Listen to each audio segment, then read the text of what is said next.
And finally, we have David Kelly. He was a British scientist and expert in biological warfare. He was employed by the British Ministry of Defense and served as a United Nations weapons inspector in Iraq. The Iraq War began March 20th, 2003. After the end of the initial ground attack, David Kelly was involved with a team attempting to find any trace of weapons of mass destruction in Iraq.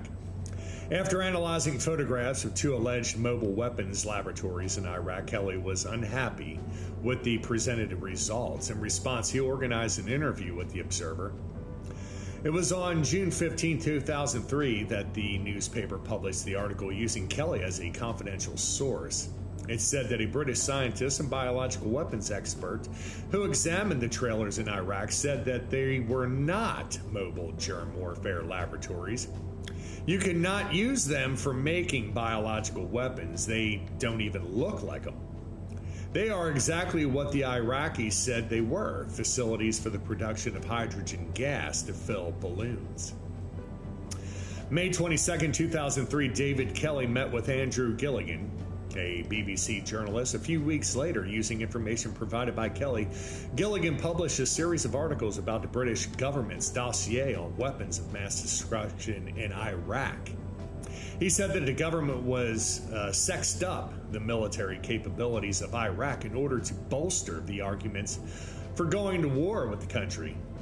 Gilligan quoted his source, David Kelly, as identifying Alastair Campbell, the former Prime Minister's Director of Communication and Strategy, as being responsible for the suppression. He suggested that the claim that Iraq was able to deploy biological weapons within 45 minutes was false. July 15, 2003, David Kelly was called before the Parliamentary Foreign Affairs Select Committee. He was questioned aggressively about his action.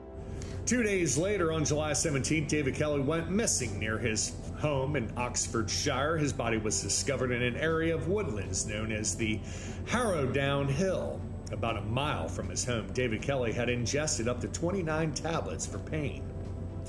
He also slashed his left wrist with a knife. After an investigation into Kelly's death, it was ruled a suicide. Since that time, a collection of medical experts have raised concerns over the cause of death. Doctors have argued that the autopsy finding of a transected ulnar artery could not have caused that degree of blood loss that would kill someone, particularly when you're outside in the cold. December of 2010, the Times reported that Dr. Kelly had a rare abnormality in his arteries that could have contributed to his death. December 5, 2009, 6 doctors began legal action to demand a formal inquest into the death of David Kelly, saying that there was insufficient evidence to prove beyond reasonable doubt that he killed himself.